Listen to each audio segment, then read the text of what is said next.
Hi everyone, and welcome to my channel. I'm Sostine, and today we're going to go on a sewing room tour as well as an embroidery room tour. For those of you who don't recall, I have been on what I can only call a whirlwind 2-year period of moving, having lived in a total of 4 different cities and towns and 6 different houses and rentals in a period of less than, 19 months.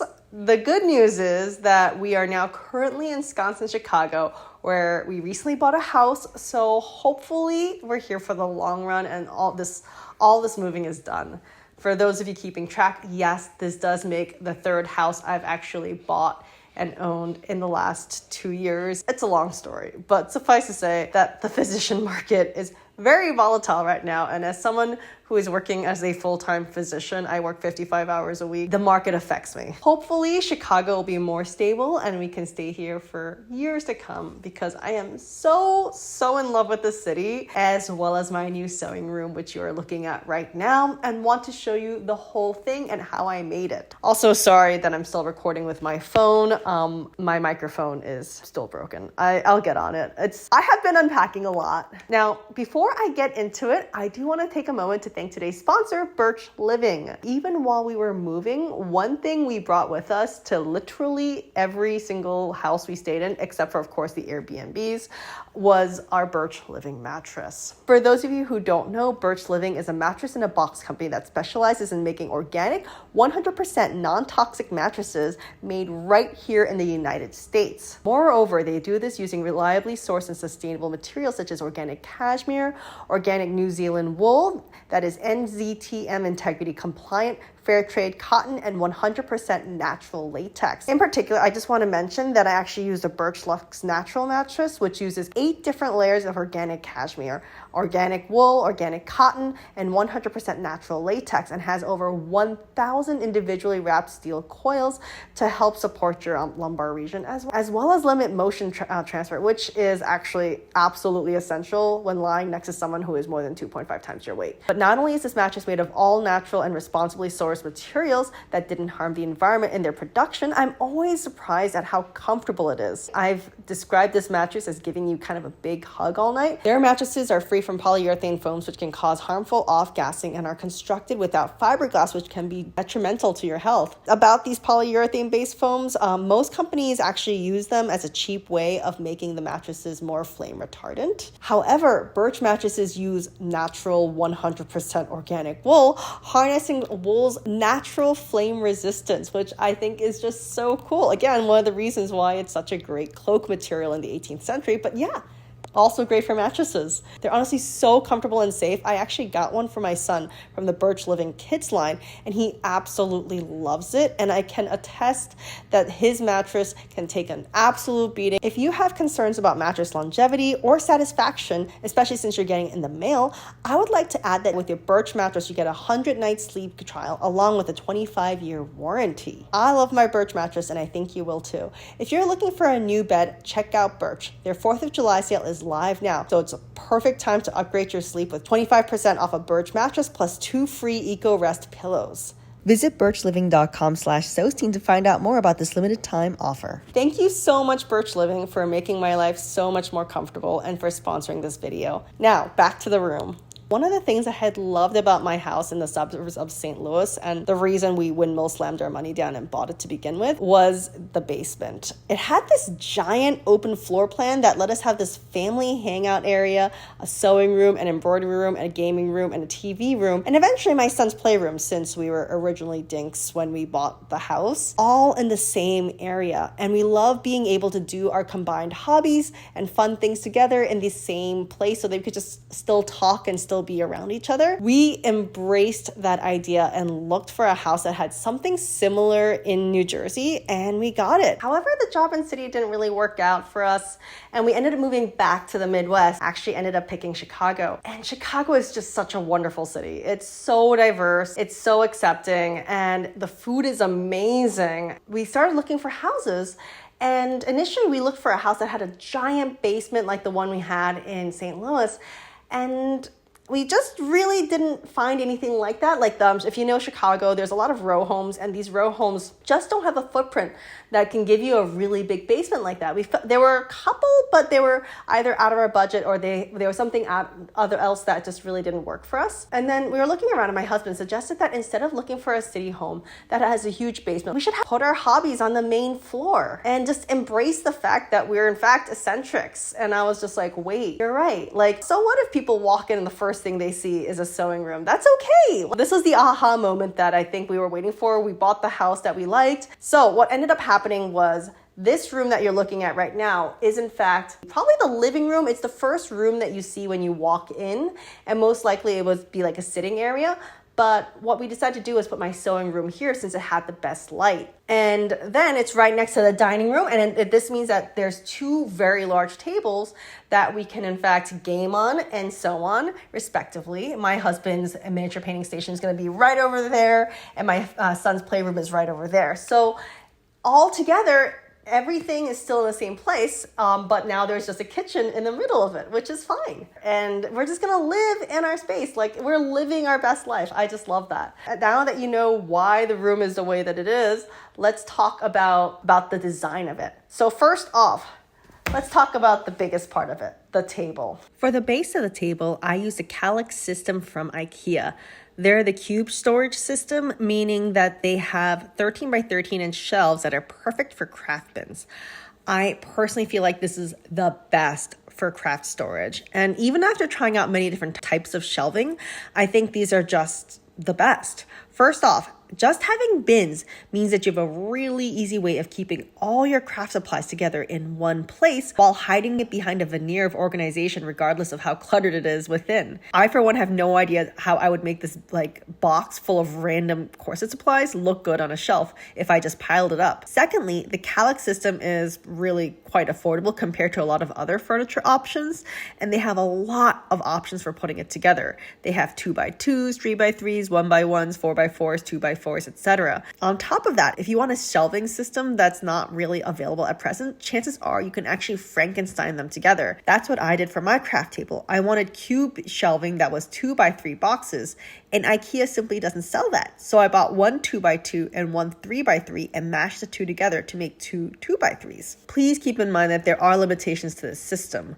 The first and foremost being that these cabinets are not necessarily the strongest, so they probably won't be able to hold up a real marble or heavy countertop. So I use wood or laminate, and that's as heavy as I personally would dare to go. Luckily, laminate works really well and wipes down cleanly, so I went with that. I had a laminate for my old craft table in St. Louis, and there is a size limitation. I usually can only be about 60 inches wide at maximum, and that works perfectly because 60 inches is what I want, because that's how wide bolts of fabric usually are. I chose a laminate from Home Depot that matched my fireplace, and I love the satin finish that I chose because it doesn't shine too much and films really well. I did drill holes and screw in L brackets to the Kallaxes to attach them all together before the laminate topper got here. Once the laminate people brought the topper on, they actually screwed the topper onto the table themselves for me. If you're curious as to what I chose, I picked the Calacatta marble with satin finish for my table. As for sizing, I mentioned that mine was 60 inches wide, since again, that's how wide most fabric bolts are. Every now and then I'll run into a 61 inch, 62 inch fabric, but that's pretty rare.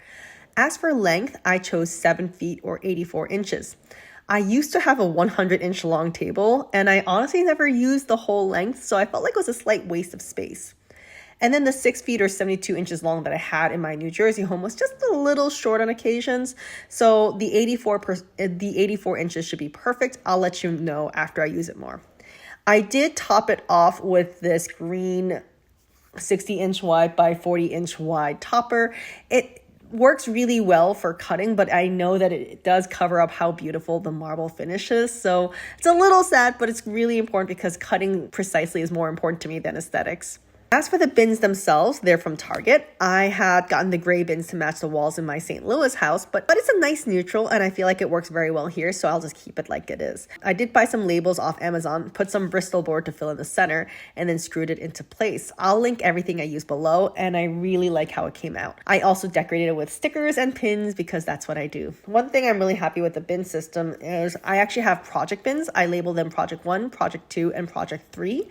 This is because I usually have multiple projects going on at the same time, and this way I can put all the pieces for each project in the bin so I don't lose the little bits and patterns that go with each project. And there's something so satisfying about emptying that bin and tossing the innards and the crumbs out when the project is finally done. To store my scissors and other knickknacks that I want to have close on hand, I decided to use the drawers from IKEA. These are inserts that you can just buy from IKEA. They have a ton of different ones, and I just put them in following the instructions. I really didn't like the little metal knobs that they came with, so I originally replaced them with some glass ones I got off Amazon. I really disliked them, so I ended up getting different ones that I found in an antique shop in Chicago and drilling them in myself. I think these are absolutely darling, and they worked really well. As for my sewing machine, I have my Baby Lock Soprano, which is a much beloved, well-used machine, and put it in the corner of my room on top of a sewing table made up of an antique machine base plus a wooden topper. I got this off Facebook Marketplace for $100. I see them all over. I really think they're such a great way to bring a vintage touch to a modern sewing machine space. And of course, I put as many Kallax shelves as I could around the room as well. As for lighting and curtains, I use 100% linen curtains from Pottery Barn. A thinner one to let in light and privacy in the day, and the thicker emery curtains so I could sew at night without someone being able to look inside. Overall, I really do feel like the curtains bring the whole room together. I love the effect of it. You'll notice I have no less than 4 dress forms in the room. This is because of the multiple projects I have going on and the multiple types of projects I usually have going on. The white dress forms are from Beatrice Dress Forms. These are custom made for me using an actual 3D scan of my body that I did using a cell phone. Then the foam is cut to precise measurements, covered, and sent to me. I absolutely love it, but since foam isn't very compressible, I have 2. One for my 18th century body and one for my 19th century corseted shape. So again, I scanned it wearing the corset. The third one is because they recently released ones with shoulders and arms, and I needed that luxury in my life, and also because my body changed drastically over the years. I do have a 4th dress form. This one was made using bootstrap patterns. Basically, you go onto their website, you put in your measurements, and you tell them what your body shape is like, and you get a custom pattern for a dress form with your measurements and body shape. And then you can cut out the pattern pieces and make your own dress form. I love this one because it's filled with polyfill and is basically a huge stuffy. This means you can corset it up to your measurements and for whatever time period and corset you're working on. So while it's not perfect and doesn't quite get my scoliosis or back shape, it's pretty darn close, and I still am able to draft very well with it. Now, as for my embroidery, that's in a completely different area downstairs in the basement. For some reason, there was a second laundry room down here, and I thought it would make a great embroidery room. I got rid of the laundry machines and the sink that were down here and put in my 2 Baby Lock ventures. I started stitching everything up again, which is super fun, and I feel like I'm slowly getting my life back together. Currently, I'm making some Art Nouveau lace. As you know, I have a lifelong obsession with Art Nouveau and whiplash curves that go along with it. So right now, I'm working on making Art Nouveau lace based on this old fan that I found on Pinterest. I digitized it up on my Palette 11 software, and I stitched it out in white silk thread on silk organza. Please note that for lace making, I use 100 weight silk thread. However, since organza itself isn't strong enough to withstand the level of machine embroidery that I'm doing, I backed it with 2 layers of wash away stabilizer. After it was stitched out, I went ahead and washed out the stabilizer, leaving only the organza and the lace itself. Once dried and ironed, I cut it out and glued and sewed it onto fan sticks using instructions and the pattern I got from Lynn McMaster's website. And there we go, my very own Art Nouveau fan. I need to go ahead and make some lace collars next because this Art Nouveau pattern is too good, and I feel like it would make a fantastic collar. I'll post the files on my Etsy for anyone else who wants it. As for fabric storage, I have piles here. I also have a collection of rolls downstairs, like fabric onto rolls, but I'm really ashamed to show that area because it's completely messy, so you'll just have to take my word for it. Here, first off, I have a trash can that I painted gold. I love these metal trash cans because you could just toss anything you want in them, but I also like them because they kind of look like the trash cans that raccoons live in, and you know, like in cartoons. I just think that raccoons are the best. So it kind of makes me think of raccoons, which is why I love it.